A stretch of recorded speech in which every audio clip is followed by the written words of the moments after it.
तेजस की दहाड़ से कांपा आसमान। भारत के बाहुबली ने दुनिया को दिखाया अपना दम। 1200 किलोमीटर की घातक रेंज।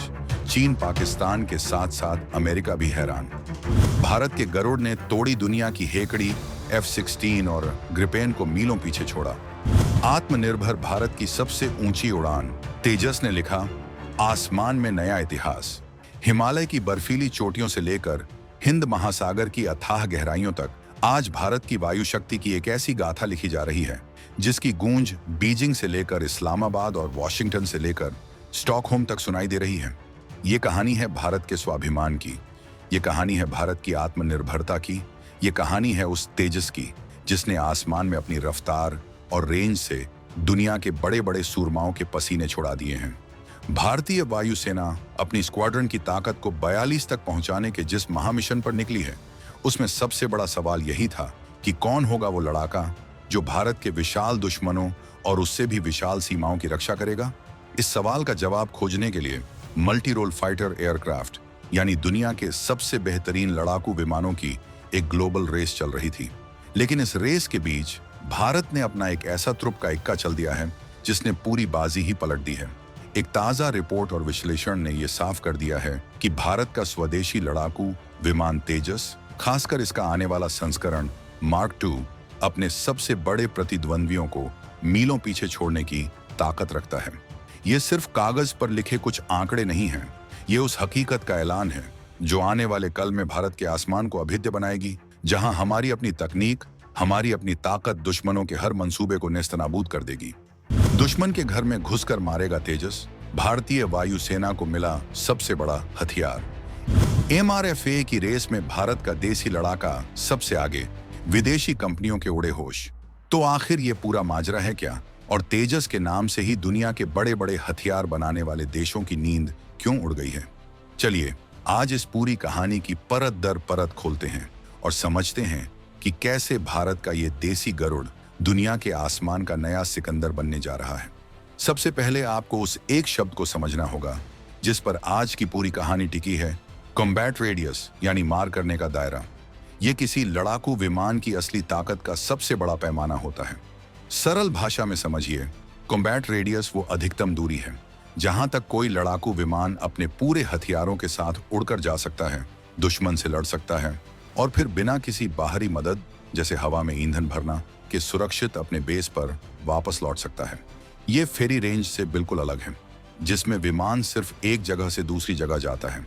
कॉम्बैट रेडियस में उड़ान भरना, दुश्मन के इलाके में नीचे आकर हमला करना और फिर वापस ऊंचाई पर आकर लौटना, इन सब में खर्च होने वाले ईंधन का हिसाब लगाया जाता है। भारत जैसे देश के लिए जिसकी सीमाएं हजारों किलोमीटर तक फैली हैं और जहां एक तरफ चीन और दूसरी तरफ पाकिस्तान जैसे दुश्मन बैठे हैं, कॉम्बैट रेडियस ही वो संजीवनी है जो युद्ध का फैसला करती है। जितना ज्यादा कॉम्बैट रेडियस, उतनी ही गहराई में घुसकर मारने की क्षमता, उतनी ही देर तक line of actual control LAC या अरब सागर के ऊपर गश्त लगाने की ताकत और उतने ही कम एयर टू एयर रिफ्यूलर टैंकरों की जरूरत। और इसी कसौटी पर भारत का तेजस आज खरा सोना साबित हो रहा है। आंकड़ों की अदालत में तेजस का इंसाफ एरोनॉटिकल डेवलपमेंट एजेंसी ADA के अनुमानों और हालिया परीक्षणों से जो आंकड़े सामने आए हैं वो किसी भी भारतीय का सीना गर्व से चौड़ा कर देंगे। आइए एक नजर डालते हैं कि दुनिया के बड़े बड़े लड़ाकू विमानों के सामने हमारा तेजस परिवार कहां खड़ा है और क्यों ये आंकड़े दुश्मनों के लिए किसी बुरे सपने से कम नहीं हैं। तेजस मार्क II, इसका कॉम्बैट रेडियस 647 नॉटिकल माइल्स यानी लगभग 1200 किलोमीटर है। ये एक मीडियम वेट फाइटर है जो लंबी दूरी के मिशन के लिए बनाया गया है। साब ग्रिपेन E, स्वीडन का यह विमान जिसे तेजस मार्क II का सबसे बड़ा प्रतिद्वंद्वी माना जाता है, 593 नॉटिकल माइल्स यानी लगभग 1100 किलोमीटर के दायरे पर ही सिमट जाता है। तेजस मार्क I-A, ये हल्का लड़ाकू विमान 389 नॉटिकल माइल्स यानी लगभग 720 किलोमीटर की मारक क्षमता रखता है। JF-17, चीन और पाकिस्तान का दुलारा, यह विमान 377 नॉटिकल माइल्स यानी लगभग 700 किलोमीटर के दायरे में ही हाँफने लगता है। F-16, अमेरिका का वो मशहूर फाइटर जेट जो पाकिस्तानी वायुसेना की रीढ़ माना जाता है, भारी हथियारों के साथ सिर्फ 289 नॉटिकल माइल्स यानी लगभग 535 किलोमीटर के दायरे में ही असरदार है A550। दक्षिण कोरिया का यह विमान मात्र 233 नॉटिकल माइल्स यानी करीब 430 किलोमीटर की रेंज के साथ इस दौड़ में सबसे पीछे है। ये आंकड़े चीख चीख कर गवाही दे रहे हैं कि भारत का तेजस मार्क II अपने सबसे करीबी प्रतिद्वंद्वी ग्रिपेनी से भी 100 किलोमीटर ज्यादा दूर तक मार कर सकता है। वहीं हमारा हल्का लड़ाकू विमान तेजस मार्क I-A भी चीन, पाकिस्तान के JF-17 और अमेरिका के F-16 को आसानी से पछाड़ रहा है। ये सिर्फ जीत नहीं है, ये एक ऐलान है कि भारत अब टेक्नोलॉजी का खरीदार नहीं बल्कि निर्माता बन चुका है। मैदान ए जंग में तेजस हर दुश्मन पर भारी। अब इन आंकड़ों को असली जंग के मैदान पर रखकर देखते हैं।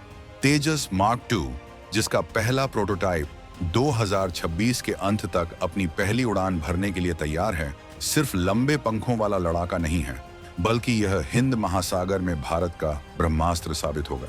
अपने 1200 किलोमीटर के कॉम्बैट रेडियस के साथ यह अंडमान और निकोबार द्वीप समूह से उड़ान भरकर पूरे मलक्का स्ट्रेट और बंगाल की खाड़ी पर निगरानी रख सकता है, जहां से चीन का 80% व्यापार गुजरता है।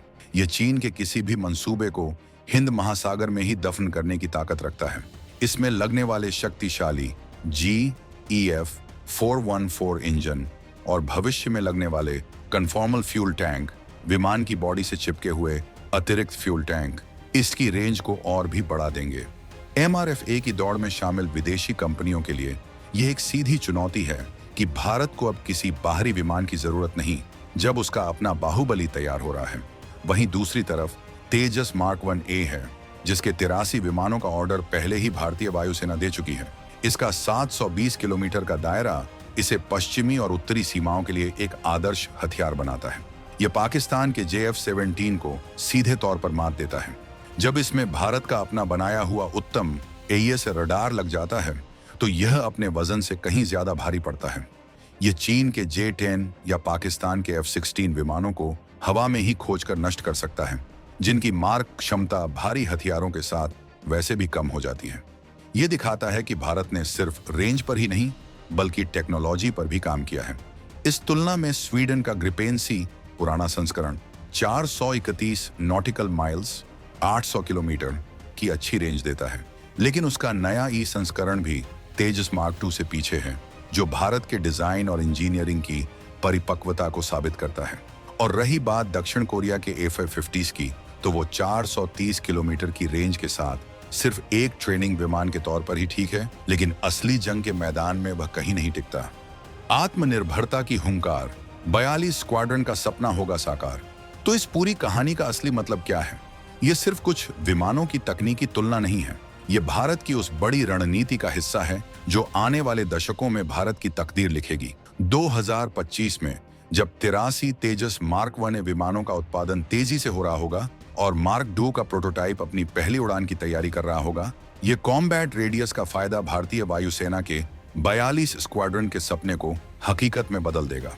चीन के पास हमसे ज्यादा विमान हो सकते हैं, लेकिन तेजस की लंबी रेंज हमें इंटीग्रेटेड थिएटर कमांड बनाने में मदद करेगी, जहां वायुसेना और थल सेना मिलकर LAC पर दुश्मन की हर हरकत का जवाब दे सकेंगी। यह MRF-A की मेज पर भी भारत का पलड़ा भारी करता है, क्योंकि अब भारत कह सकता है कि हमें तुम्हारी शर्तों पर नहीं, अपनी शर्तों पर विमान चाहिए, और अगर बात नहीं बनी तो हमारा तेजस तो है ही।